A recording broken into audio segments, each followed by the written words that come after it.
we cover on the mobile subscription and traffic. We look into how the network is evolving. We also look at the connected devices growth. We also look at the traffic outlook when it comes to mobile. We also look at what changed when it comes to the mobile network when you have big sporting events. And also we look at the profile of data users in different markets. And we also look at how does the screen size of different devices influence how the consumers uses mobile data. So that's one perspective that we're looking at when it comes to the main report. When it comes to the regional appendix, we look at what are the top apps for the different markets in the region, including Philippines. So we'll touch on the key apps for Philippines. We look at what's the usage of connected services, as well as interest in connected services in all the different markets in the region, as well as in the Philippines. We look at how mobile subscription and traffic will grow in the region. We also look at the network performance within the different countries in this region. And also, we look at the app coverage. Because for us, different apps require different network quality to deliver the best experience. So those are the things that we will cover today. Any questions so far? So, this is from a global perspective, how the mobile subscription as of Q1 2015. As of Q1 2015, we now have 7.2 billion mobile subscription globally in Q1 2015. If you compare this number compared to our previous report in Q3 2014, we have 6.9 billion. So a lot of growth has happened since we last presented this report. When it comes to mobile broadband, we can see that in Q3 2014, we had 2.5 billion mobile broadband subscription. Now in Q1 2015, we have 2.9 billion. Of course, if you compare mobile broadband subscription as compared to the overall mobile subscription, is only at 40%. Later on, I will show our forecast for 2020, how the numbers would actually grow. If you look at which region is actually driving the growth of mobile subscription, we can see that our region, APAC, which includes China as well as India, along Africa and Latin America, is definitely the ones that are driving the growth for mobile subscription. So that's from a mobile subscription perspective. If mobile broadband today, as of Q1 2015, is only at 40%. So tremendous growth can be expected when it comes to mobile subscription as well as mobile broadband subscription. And of course, if we look at by 2020, 90% of the world population is 6 years and above would actually have a mobile phone. So imagine how the industry is really moving. Almost everyone would have a mobile phone. Only the young kids or the toddlers would not have a mobile phone. Yeah. So that is already happening with your family, with people around you. You can't easily find people that doesn't have a mobile phone today. And of course, when it comes to mobile penetration, this is the mobile penetration by the different regions. You can see most regions now already reach more than 100% mobile subscription. If we look at our region, APAC, excluding China and India, is already more than 110%. If we look at Philippines today, it's already more than 100% as well when it comes to mobile subscription. When it comes to net addition, this is basically the number of new customers minus the number of people that churn.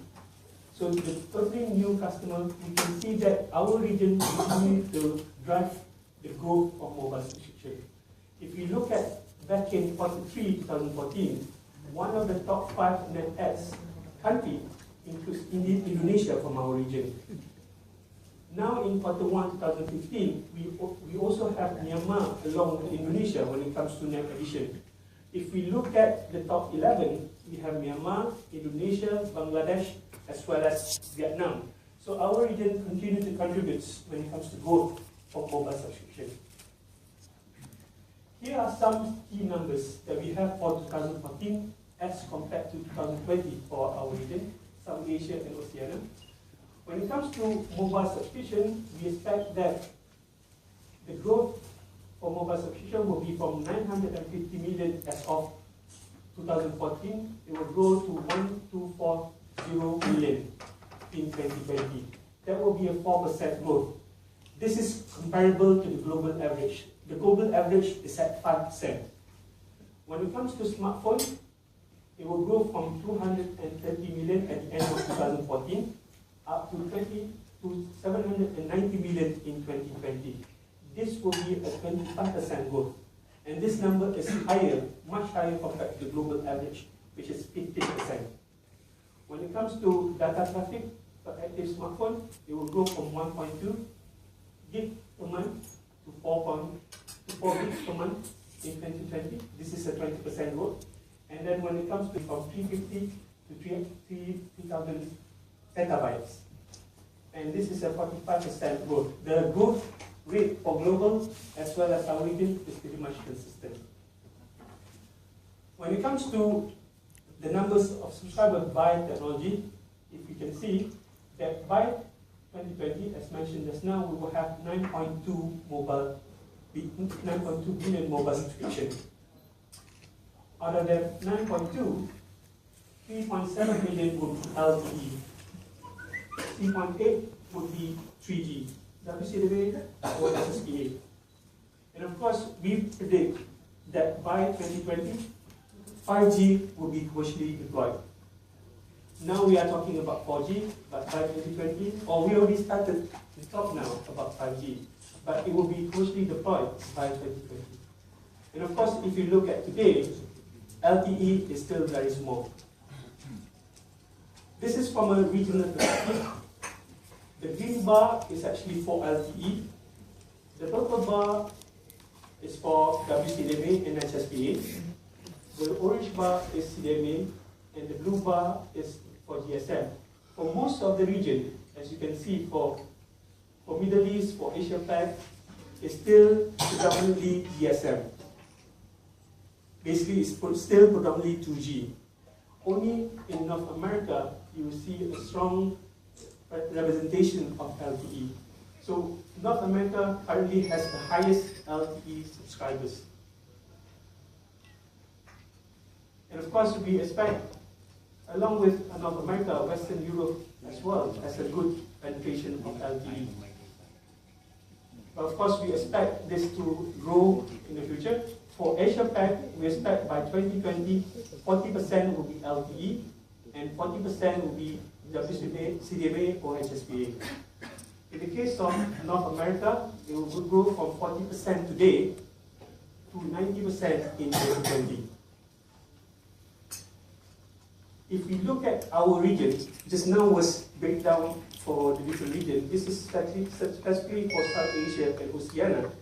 If we look at our region, today, in 2014, LTE is less than. You have more people that have more devices in places like Australia, Singapore, New Zealand, as well as Malaysia.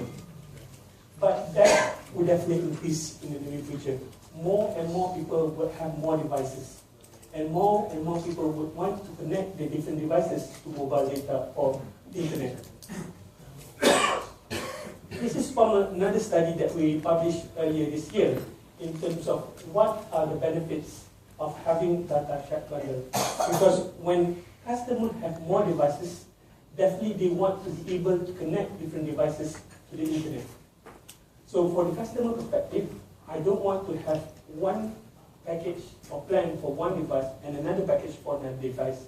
I want to be able to share my quota with the different devices. Imagine if I have a 5G package. I want to be able to share it with my smartphone.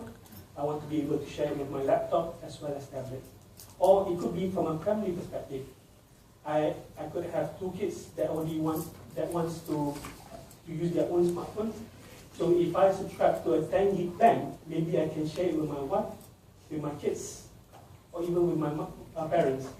So more and more customers are interested in data share plans because the benefit for them Of course, the key benefit for them is to save money by bundling,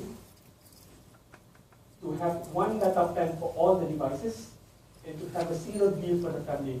Those are the top three. And of course, they want to have a shared allowance with the family. Because if you, let's say, have a 10-gig plan, maybe you want to control for your son, they can only use 500 MB per month. So you can consume the rest. So this is becoming more popular. You see operators worldwide introducing this to their customers. I don't think it's offered yet in the Philippines, but this could be an interesting proposition for consumers here in the Philippines as well, to allow the customer to be able to share their data quota. Of course, this can work for consumers. This can also work for the enterprise as well.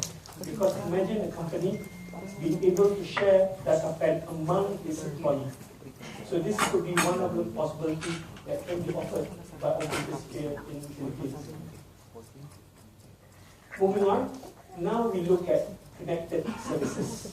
We ask the consumers in the Philippines and in other markets about interest and usage on these services. The first one is Connected Me, basically using wearable technologies such as keyboards and smartwatches. We also ask the consumer about Connected Car, connecting your car to other devices to download apps, access online services, or control features on your car from your phone.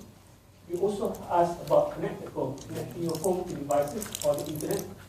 For example, to control the temperature, or lighting, or to play music. As we can see from a regional perspective, the interest is quite high, but usage today in our region is still relatively low. But there's a lot of opportunity. Consumers are interested in having the different connected services. The Connected Me, the Connected Car, as well as the Connected Home. If you look at country by country perspective, of course, in most countries throughout the region, the usage is still relatively low. The red bar is used, the yellow bar is interested. You can see that across all the regional countries, including the Philippines, the usage is still low, but the interest will be much higher. So we just need the right device, the right pricing, then more and more customers will actually be using the service. If we look at the Philippine number, when it comes to Connected Me, 8% are using it today. Connected Home, 12% are using it today. And when it comes to Connected Car, 7% are using it today. But when you look at the interest is somewhere between 29% to 56%. So at least 1/3 would actually embrace these different services. Any one of you are using Fitbit in this room? So it's already happening. Yeah.